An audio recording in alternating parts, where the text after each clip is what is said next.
दोस्तों, आप सभी का मेरा YouTube channel B it spark में स्वागत है। आज हम पढ़ने वाले हैं कोलबर्ग्स की मॉरल डेवलपमेंट थ्योरी, जो कि हमारे सीटीईटी और बीएड एग्ज़ाम्स दोनों एग्ज़ाम्स के लिए इम्पोर्टेंट है। तो चलिए वीडियो शुरू करते हैं। सबसे पहले हमें समझना होगा कि मोरालिटी का क्या मीनिंग होता है। मोरालिटी का सिंपल मतलब है सही और गलत का फर्क समझना। बच्चों में मॉरल डेवलपमेंट तब होता है जब वो दूसरों के इमोशंस, रूल्स और वैल्यूज को समझने लगते हैं। जैसे एक बच्चा अपने दोस्त की मदद करता है बिना किसी रिवॉर्ड के, तो ये उसके मॉरल डेवलपमेंट का साइन है। तो चलिए अब शुरू करते हैं कोलबर्ग्स के मोस्ट फेमस एग्जाम्पल से। हिंस डिलेमा, जो आपके एग्जाम्स में भी पूछे जाते हैं। हिंस नाम का एक आदमी था। उसकी वाइफ को कैंसर हो गया था। डॉक्टर ने हिंस को बताया कि सिर्फ एक ही ऐसी दवाई है जिससे उसकी वाइफ ठीक हो सकती है, लेकिन प्रॉब्लम ये थी कि वो दवाई पूरे मार्केट में सिर्फ एक ही फार्मासिस्ट के पास अवेलेबल थी। फार्मासिस्ट ने दवाई का प्राइस उसके एक्चुअल प्राइस से 10 टाइम्स ज़्यादा बताया। फॉर एग्जाम्पल, अगर दवाई का एक्चुअल प्राइस 10,000 रुपये है, तो फार्मासिस्ट ने हिंस को 1 लाख रुपए बताए। हिंस ने हर जगह से पैसे इकट्ठा किए, फ्रेंड्स, रिलेटिव्स, लोन, लेकिन सिर्फ 50,000 रुपये ही जमा कर पाया। उसने फार्मासिस्ट से कहा कि वो बाकी पैसे बाद में दे देगा, लेकिन फार्मासिस्ट नहीं माना। ये सुनकर हिंस बहुत परेशान हो गया। उसकी वाइफ की जान खतरे में थी और उसके पास और कोई ऑप्शन नहीं था। इसीलिए उसने फार्मेसी में चोरी करके दवाई लेने का निर्णय किया। अब ये सिचुएशन एक मॉरल डिलेमा बन जाती है। सवाल ये उठता है, क्या हिंस ने सही किया या गलत किया? एक तरफ लॉ कहता है कि चोरी गलत है, दूसरी तरफ एक इंसान की जान बचाना भी जरूरी था। तो यहाँ पे प्रश्न उठता है कि जो हिंस ने किया वो सही था या गलत किया। यहाँ पे कैरोल गिलिगन नाम की एक लड़की ने इस थ्योरी की आलोचना की थी, क्योंकि इस थ्योरी में मेल्स एंड फीमेल्स की मॉरल रीजनिंग में कल्चर के डिफरेंस को इम्पोर्टेंस नहीं दी गई, क्योंकि मेल्स और फीमेल्स दोनों के पर्सपेक्टिव अलग अलग देखने को मिलते हैं। लड़के जनरली जस्टिस बेस्ड सोचते हैं, क्या फेयर, क्या लॉ है। तो हिंस के केस में लड़के बोल सकते हैं लॉ तोड़ना गलत है, तो हिंस ने गलत किया।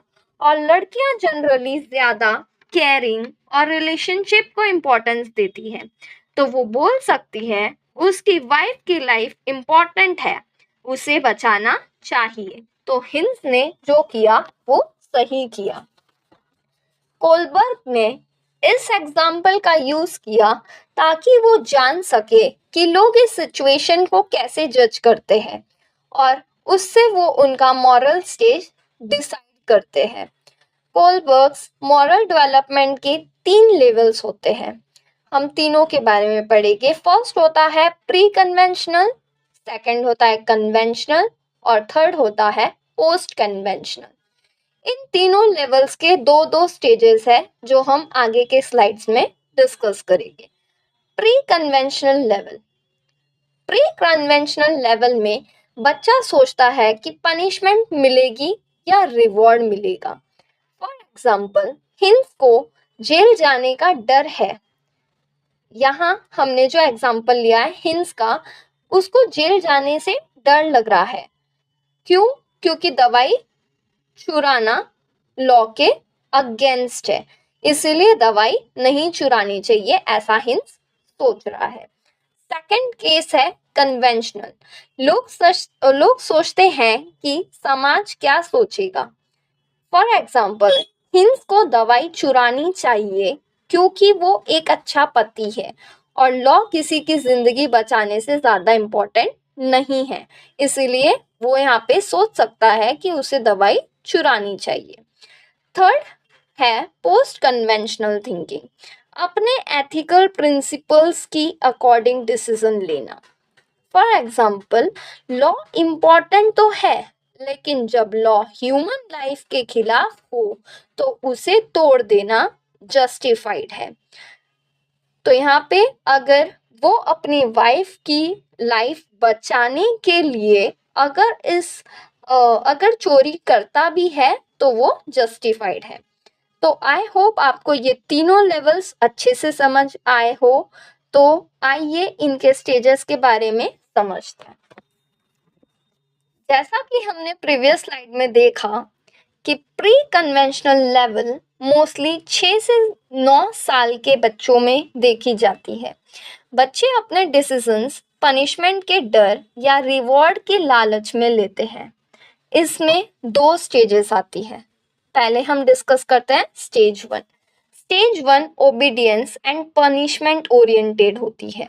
यहाँ बच्चा सोचता है अगर मैंने गलत किया तो मुझे सजा मिलेगी। फॉर एग्जाम्पल, अगर टीचर ने बोला होमवर्क करके आना और बच्चा होमवर्क करता है तो वो सिर्फ इसीलिए कि अगर नहीं किया तो डांट पड़ेगी।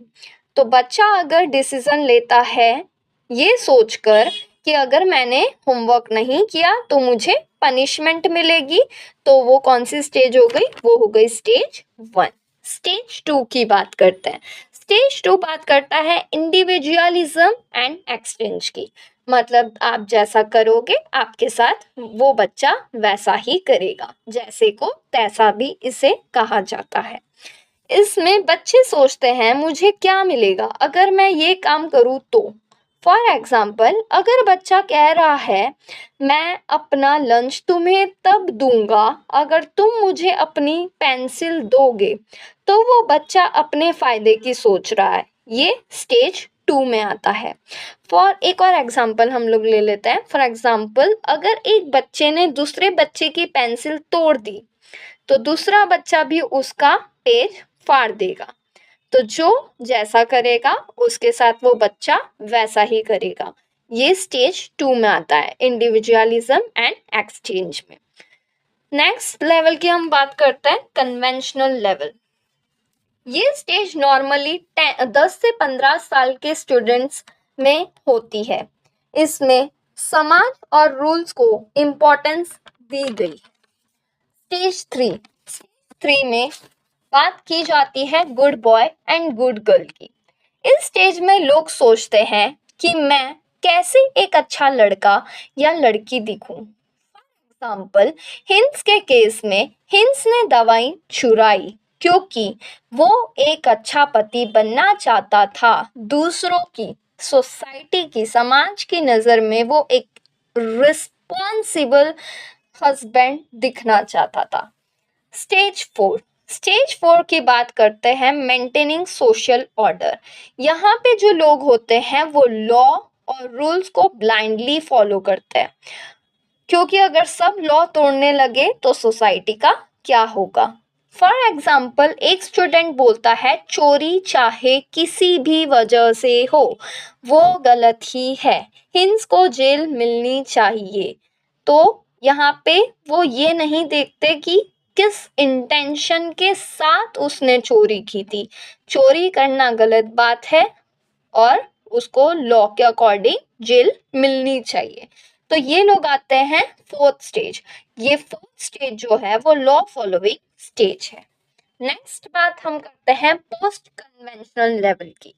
ये लेवल रेयर होती है। ये जो स्टेज है वो बहुत ही रेयर होती है, ज्यादातर एडल्ट्स में पाई जाती है जो डीपली एथिकल सोच रखते हैं। स्टेज 5 की हम बात करते हैं। स्टेज 5 बात करता है social contracts and individual rights की। यहाँ लोग समझते हैं कि लॉज बनाए जाते हैं सोसाइटी के वेलफेयर के लिए, लेकिन वो एब्सोल्यूट नहीं होते। यहाँ डिसीजंस इंटरनल मॉरल वैल्यूज पर डिपेंड करता है। फॉर एग्जाम्पल, हिंस ने लॉ तोड़ा लेकिन उसने किसी की जान बचाई, उसने अपनी वाइफ की जान बचाई। लॉ का पर्पस ही तो लाइफ को प्रोटेक्ट करना होता है। तो इस स्टेज में लॉ तोड़ना सही है अगर उससे किसी दूसरे इंसान की जान बचती है तो। स्टेज 6 बात करता है यूनिवर्सल एथिकल प्रिंसिपल्स की। इस स्टेज में लोग अपने अंतर आत्मा की आवाज सुनते हैं, अपने इंट्यूशन की आवाज सुनते हैं। फॉर एग्जाम्पल, गांधी जी ने ब्रिटिश लॉ तोड़ा। क्यों? क्योंकि वो अनजस्ट था। वो अपने प्रिंसिपल्स जैसे कि जस्टिस, पीस के अकॉर्डिंग काम करते थे। तो यहाँ पे गांधी जी ने लॉ की परवाह नहीं की, ब्रिटिश लॉ की परवाह नहीं की। उन्होंने अपने अंतरात्मा की आवाज सुनी, उन्होंने अपने इंट्यूशन की आवाज सुनी। सो आई होप आप सभी को कॉलर्स की मॉरल डेवलपमेंट थ्योरी समझ में आई होगी। मैं आप सबके लिए next video previous year questions जो कि इसी टॉपिक से रिलेटेड है जल्दी लेके आने वाली हूँ, और आप सभी से जानना चाहती हूँ कि नेक्स्ट वीडियो आपको किस टॉपिक पे चाहिए। अगर आपने ये वीडियो लास्ट तक देखी है तो इसे लाइक और सब्सक्राइब ज़रूर करना। Thanks for watching.